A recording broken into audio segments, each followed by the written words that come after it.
je ne crois pas aux âmes sœurs. Pour moi, les âmes sœurs, donc soulmate en anglais, c'est mal interprété. Pour moi, un soulmate n'existe pas. Donc ça veut dire quoi? Ça veut dire que quelqu'un qui est ton âme sœur, donc en gros que tu attends cette personne pour être complétée et être entier ou entière, ça ne peut pas marcher. Parce que pour être dans un couple sain et durable, il faut être deux individus sains. Et donc, pour être un individu sain, il faut être toi-même et être une âme à part entière. Donc moi, je crois au soul match. Les soul match, c'est justement deux âmes qui se rencontrent pour pouvoir former un couple sain et durable. La définition même d'une relation, le but même d'une relation, est-ce que vraiment c'est d'être en relation? Je ne pense pas. Le but d'une relation, c'est d'évoluer. Le but d'une relation, c'est de s'élever. Le but d'une relation, c'est de se soutenir. Et le but d'une relation, c'est de durer. Si c'est ça que tu entends par soul match. Et si c'est ça que tu cherches, tu es sur la bonne chaîne. Ici, on apprend à justement de se délier de toutes nos chaînes qui sont intergénérationnelles, tous nos schémas qui sont familiers, qui sont pas sains, et de réapprendre à instaurer de nouveaux critères, en fait, de nouveaux standards pour notre propre vie et pour notre couple, pour pouvoir justement améliorer ça et améliorer aussi le turn rate qu'on a en divorce, etc. C'est pas possible. Au bout d'un moment, c'est soit les gens ils ne savent pas faire les bons choix dès le début et que du coup ils utilisent que leur émotionnel et rien d'autre. Et en plus de ça, ils sont même pas au courant qu'on a des biais cognitifs, donc des raccourcis mentaux qui font que tu vas valider ce que tu penses être vrai jusqu'à ce que un jour ou l'autre, ça pète et que ce soit ton corps qui lâche, soit, tu fais une dépression, soit, tu as un accident et cetera et en fait, tu réalises: «Ah non, en fait, c'est pas ça, c'est pas pour moi» et je te le souhaite pas. Tu peux aussi, avancer par inspiration, mais ça demande 2 choses. Un individu sain, ça lui demande de la conscience de lui, donc de la conscience de soi, self awareness en anglais et de la volonté, de surrender. Ça veut dire quoi? De la volonté et de la compréhension qu'il va falloir aller dans un processus difficile qui va te rendre la vie plus facile sur le long terme et que ce processus-là te demande simplement de devenir meilleur. Et ça fait peur parce que pareil, ton cerveau il est en train de se dire non mais on est bien dans notre confort, pourquoi on sortirait de là? À quel moment faut commencer à faire des efforts pour devenir meilleur? C'est bon, on a déjà ce qu'on veut, on a un couple, on a ci, on a ça. Et en fait, ce qu'il faut comprendre, c'est que est-ce que tu es là pour jouer ou est-ce que tu es là pour gagner? Et il y a encore pire, une majorité des gens sont là pour ne pas perdre. Donc en gros, ils dictent leur vie et leurs actions d'après une chose, ne pas perdre. Comment tu veux gagner si ta seule stratégie, c'est juste de pas perdre? Donc en gros, tu restes à la défense et c'est tout ce que tu fais rien d'autre. Tu vas jamais en attaque, tu n'as pas de plan, tu n'as pas de stratégie, tu penses que, il y a plein de choses qui tombent du ciel et puis que c'est tout et puis que si tu as gagné, c'était de la chance et en fait, il y a ceux qui jouent pour gagner et ceux qui jouent pour gagner, ils ont une stratégie. Ceux qui jouent pour gagner, ils se remettent en question. Ceux qui jouent pour gagner, ils font le travail de l'ombre. Ils vont travailler dans les choses qui doivent travailler. Ils attendent pas de travailler uniquement sur les choses qui vont faciles pour eux. Tout ça, c'est du travail et dans la relation, c'est pareil. Si tu veux être dans un couple sain, il faut que tu sois une personne saine. Il faut que tu aies une vision. Il faut que tu connaisses tes valeurs et que tu ne dérogues pas à cette règle. Tu ne dérogues pas à tes valeurs pour faire plaisir à quelqu'un. Tu ne te mets pas en couple avec quelqu'un qui ne partage pas, en tout cas, une valeur fondamentale avec toi. Ce n'est pas possible. Une personne ne va jamais changer. Et si tu rentres dans un couple en te disant, cette personne, elle peut changer et ça va aller, et puis au final, elle a tout, elle est gentille, elle est bien éduquée, elle est bien sur le papier, etc.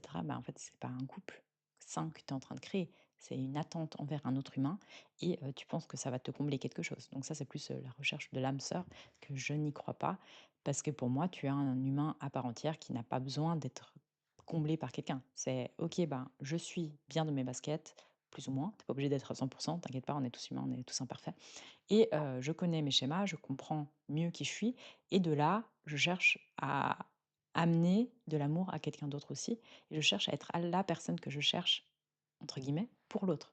Je cherche à devenir meilleure, à devenir vraiment, cette personne, plus à l'écoute, cette personne qui ose parler des choses, cette personne qui a des limites, cette personne qui s'aime, cette personne qui est disciplinée, cette personne qui réalise ses propres rêves, qui réalise, les choses qui lui manquent entre guillemets dans la vie, elle va le chercher et elle se l'apporte à elle-même avant de le demander à quelqu'un d'autre. Et ça, c'est qu'est-ce qui crée un couple sain.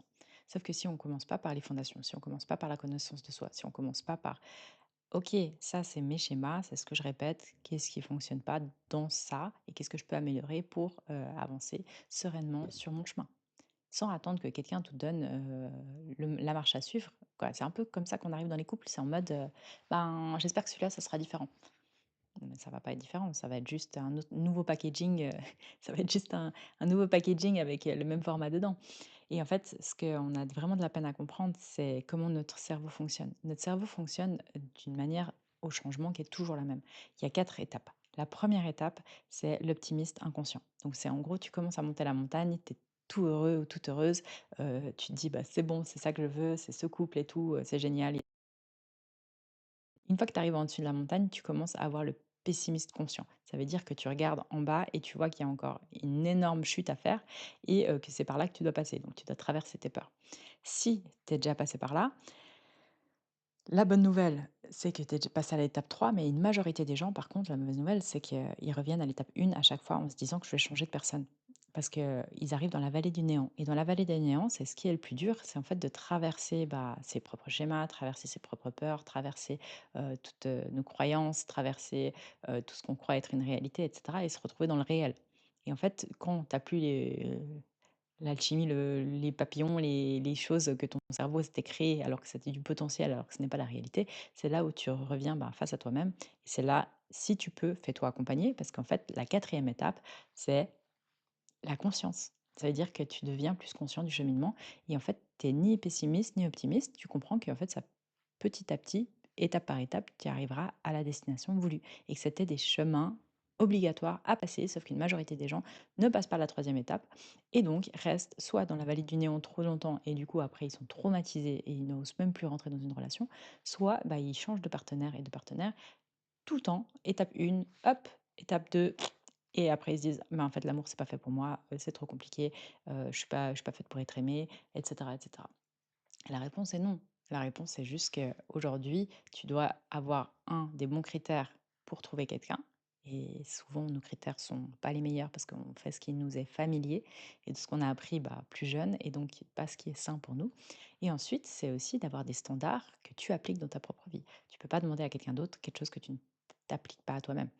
Et après ça, c'est commencer à avoir de la lucidité relationnelle. Et la lucidité relationnelle, c'est quelque chose que j'en parle beaucoup et je vais beaucoup en parler sur les prochains épisodes parce que j'en ai créé un accompagnement et une formation, donc lucidité relationnelle, qui commence par communication effective, intelligence émotionnelle et lucidité relationnelle. Ces trois choses sont trois piliers super importants pour ton couple et tes relations. Et donc, si c'est quelque chose qui t'intéresse, je vais faire un challenge de 4 jours où tu peux t'inscrire gratuitement et tous les jours à midi, tu auras une vidéo avec des exercices avec moi où tu pourras poser tes questions et je les répondrai dans la journée sur le lendemain. Donc, ne loupe pas le rendez-vous et je te dis à tout bientôt.